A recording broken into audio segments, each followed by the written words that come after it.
Welcome to Haxby Shed and part 5 of making a new X-axis table nut for my Harrison Universal Mill. And you'll be pleased to know that the next part, part 6, will be the final part. When I started this I thought there might be 2 or 3 parts and it's run to this. Anyway, in this one we finish making the prototype table nut, we make the production nut, and then we prepare to do some welding on the lead screw to add that piece that was missing from the end, which features my new welding torch, a CK9. I hope you find it useful. Let's try this. The problem is I just can't cut straight with a hacksaw.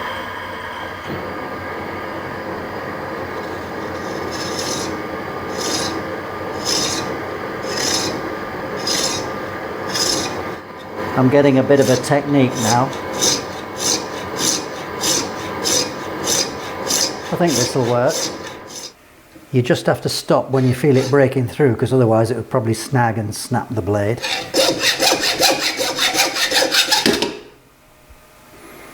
Oh, that's not bad. Clean that up now. I'm getting quite expert at this now, just getting things set in the 3-jaw. Get that face about right before I clean it off. Second side, first side.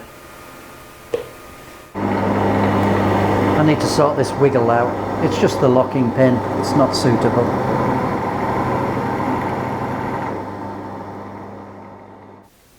Here's my pin. I've actually got 2 of these. One's fallen down the middle, so I'm not moving it. I'll retrieve it at the end. And I'd really like the pins on one side to be locked in and the pins on the other side to be free.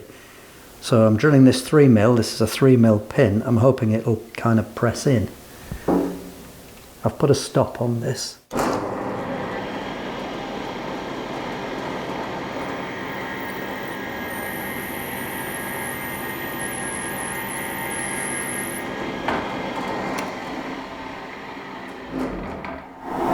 And I picked up the revs a bit as well. Will that press in? Not really. Maybe I'll just drill with an 1/8. Oh, I don't know. That might, you know. Okay, well, we'll see.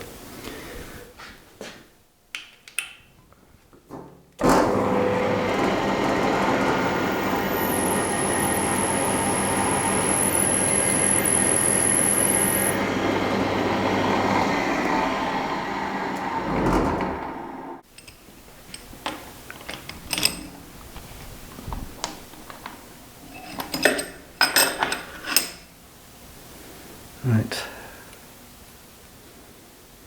So like I said, the other pin's fallen down the middle. We'll just leave that there for now. So all that's left to do is to try it in. Well, I'm a bit off with my index mark. One's there and the other one is there. So I've got that displacement.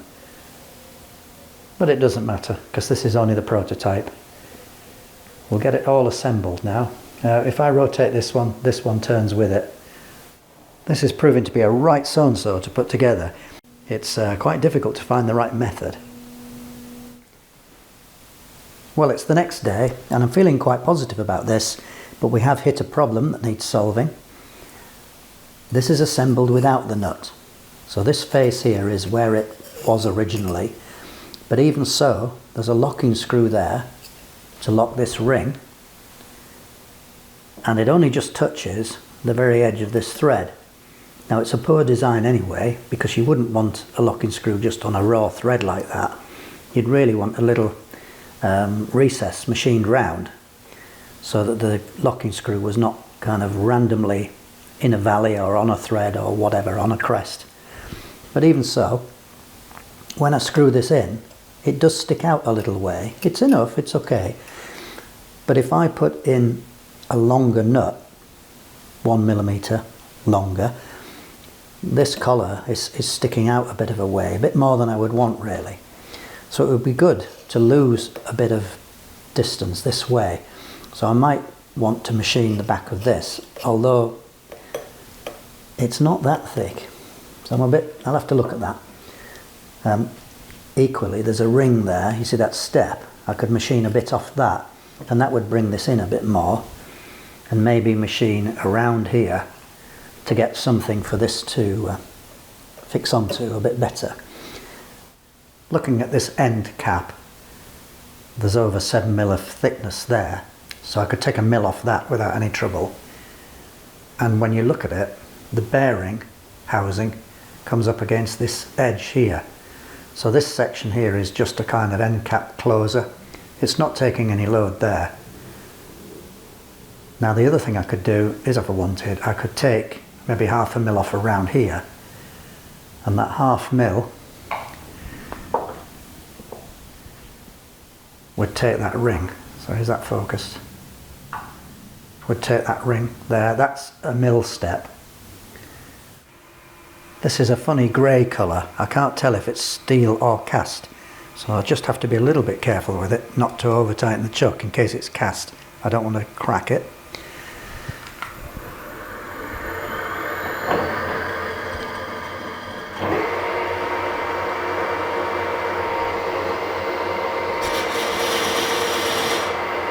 That's cast.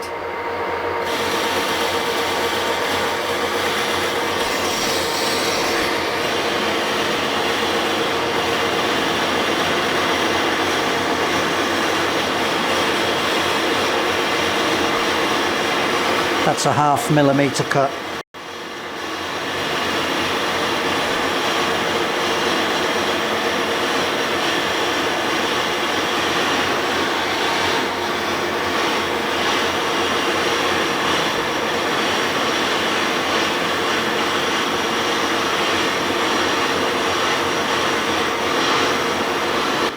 This is also for the man who wants more machining.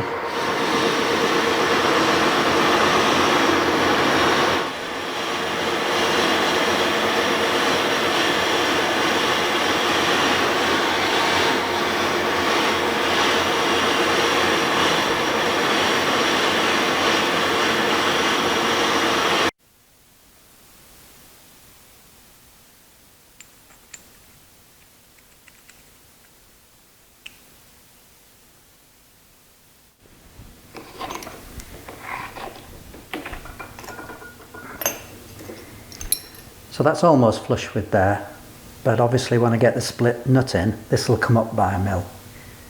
Now I need to check where that screw is relative to this ring. It looks like this face has been ground, but look, it's got a big burr on it from the edge of that thread. It doesn't seem to be screwing in as far as I think it should, and that's probably the reason. Well, the nut is in, and we've absorbed that extra, because look, there's the locking screw by my finger, can you see? Right, let's test it. Finger tight, stop that turning. This turns easily. Tighten it more, so the two halves of the nut are clamped together. Ooh, I can't turn that.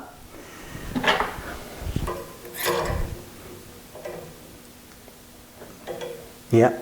That's done it. That's working. So I declare this design successful, and now I need to do all that again on the good nut. It's taking a bit of work, isn't it? It proves the need for a prototype. Oh, I think that's excellent, you know. I can easily tighten this so that I really can't hold that still. Ooh, I can't hold that still. Good. So we've got all that to do again on this precious good nut. So reduce the end, machine the splines, cut it in half, drill the holes for the 2 pins,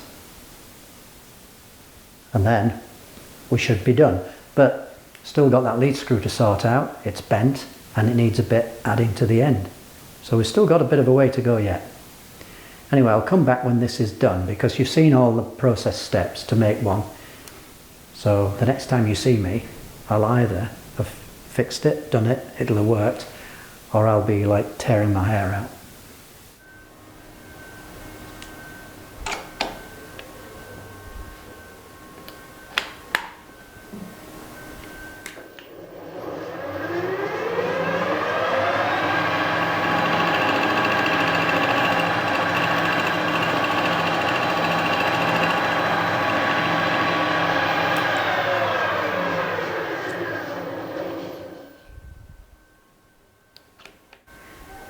Okay, I do know this is going to fit. The previous one I made, the second cut, do you remember? Because I cut both ends of the test nut and it was just slightly slack. So I've dropped this table just a fraction, about 0.05 of a millimetre, just to make this a little bit snugger. And look at that, eh? Spot on, that is. Pretty pleased with that. But more relieved, to be honest, than anything. More relieved that I haven't messed it up. Here's an action shot. Just need to index it. There we are. Spot on that. Well, you know, the best I could possibly hope for. Fantastic. So that's pretty much repeated the original nut, but now we need to cut it in half and make it into a backlash adjustable nut.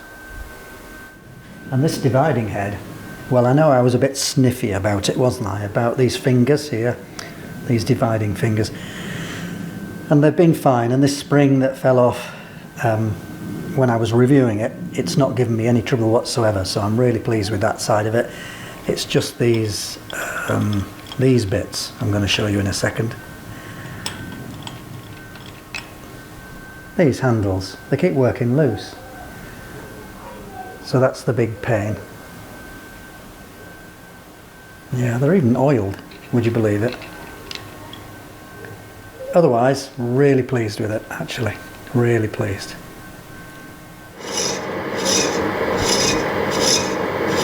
Slightly scary, but it's the only way I can get a thin cut, because I don't want to take more than a millimetre away from this. We'll give this just a very minimal trim.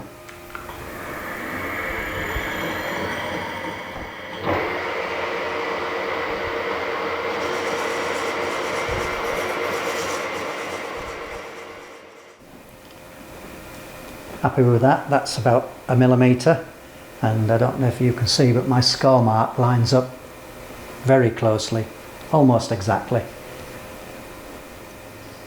Excellent. So I think that'll do for today.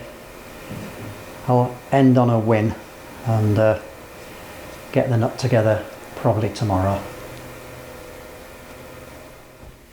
So having made the table nut, the next job up is to extend the thread on this lead screw.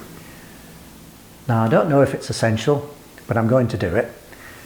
Fast Druid, one of the viewers, sent me some pictures of his Harrison mill, and I think on the universal mill they updated the design, and the fittings on the handle end are quite different, and it seems like this thread is no longer essential. And on the previous version it needed the nut on the end to take out the backlash, and I think he said even to hold the handle assembly, you know, kind of all together.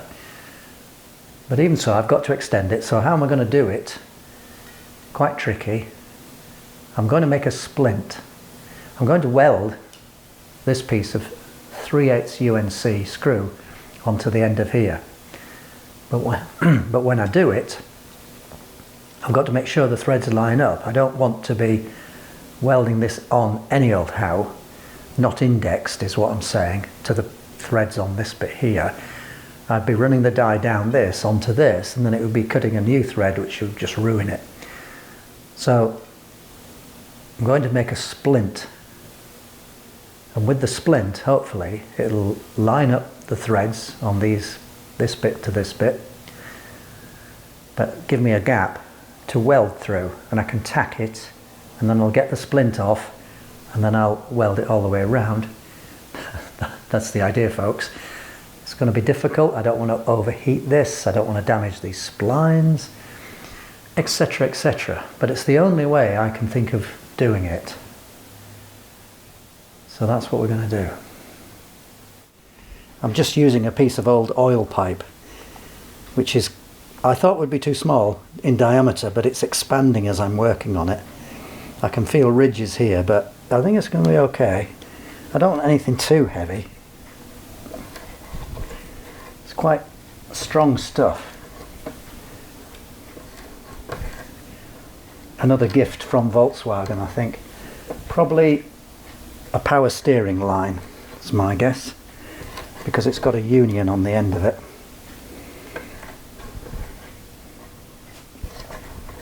Steady as she goes. I mean, it's a 3/8 tap, but I could still break it.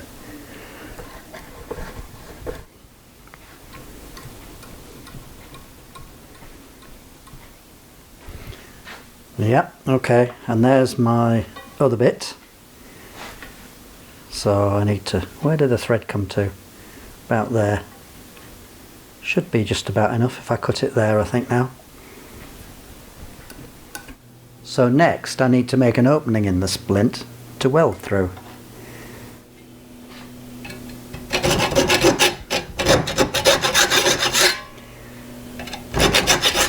So we take this top off, I'll have my opening. But what I'll also need to do is think about how to get this side off. This is going to be inboard at the lead screw side. This is no problem. This one, because I imagine once I've tack welded it, it'll damage the thread, or it'll be a bump here or something, which means I can't unscrew this. Don't know yet. I think you can see the idea. Now, I'll need to chamfer this. I may need to chamfer the end of this here. I may need to cut this away a little bit more to give me a bit more access to the weld. I may need to cut it here so I can kind of peel it off, maybe even here actually, so I can split it away. I'm only going to tack it through here. Once it's tacked, get this off, weld it all the way around. Then there'll be a bulge of weld here, put a die on the end of this and just run it down, and the threads should line up. Screwed together, so I now need to tack in there. So we need to talk about welding. Well, I had a comment just this morning. I think it was a new person joining, commenting, and very helpfully said, well, when you're TIG welding, why are you using a great big thing like this? You know, because this is rated for 200 amps. Well, I'm not welding at 200 amps normally. Why don't you get something smaller? And the answer, my friend, is money. Because when you're a hobbyist, you're not recovering your costs anywhere. Anything you spend is, you've got to find that money from somewhere. However, as chance would have it, I have bought myself a smaller torch.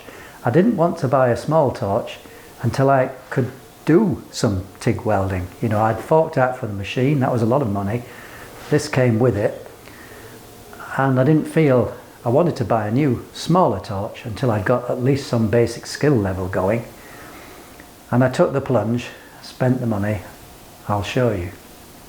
So after much deliberation, this is what I got. Now early on, when I first got my TIG welder, I had a bit of an exchange with John at Double Boost, and he said, get yourself one of these, you'll notice a massive difference.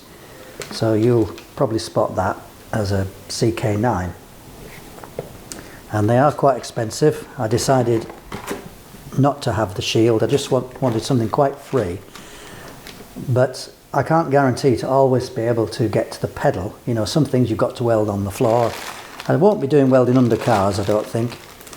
But I bought a switch as well. So that switch, it's not bespoke for CK, it's just a switch. But you can tape that to the top. So if I can't get to the pedal, I can use that. Now WP9 or CK9 takes different consumables from the WP26, which I've got. So I bought myself a couple of gas lenses and so on. I did look at the genuine CK ones, and it was about 100 quid for a kit, and I just didn't want to spend that much. And I bought these from Artec. I don't have any connection with Artec, they don't give me any commission or anything like that. And they said, look, we'll just sell you some sort of, well, I don't know what you'd say, you know, not in a kit, just some piece part consumables, and I think they were only about 20 quid. So I needed this adapter for the end, and that was only about £12, I think. So I need to have a practice with this and just see how I get on. But I want to be able to use this like this. It's the, you know, it's the first rule of videoing. If you have a tripod, you always have to kick it. So I just want to be able to use it like this, or something similar. Maybe I'm using it from the other side, this sort of thing, instead of having to use a switch way out here, you see. And with that switch, that one there, I should be able to maybe use just this finger here, you see, and get really close to the work, because if you've not done TIG welding, you've got to be within a mil or something of the work, and if you've got your finger right out here and you're trying to do this, even with an armrest, it's very difficult. So I'll set this up and I'll try it out for the first time and see what I can do. I'm just about to test this new torch. I've had one go already with a bit of success. I've got a 1.6mm tungsten in it, that's a 16th, number 6 cup.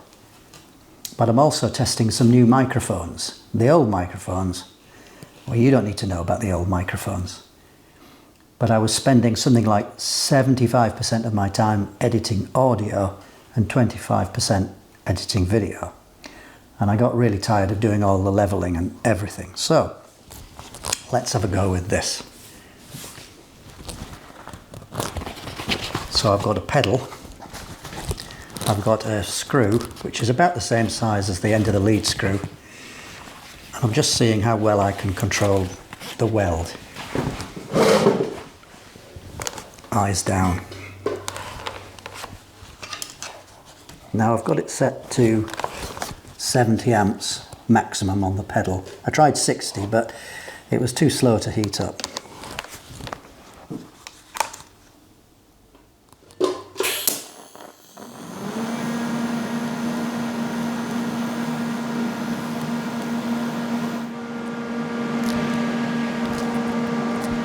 The fan will be going for a minute or two.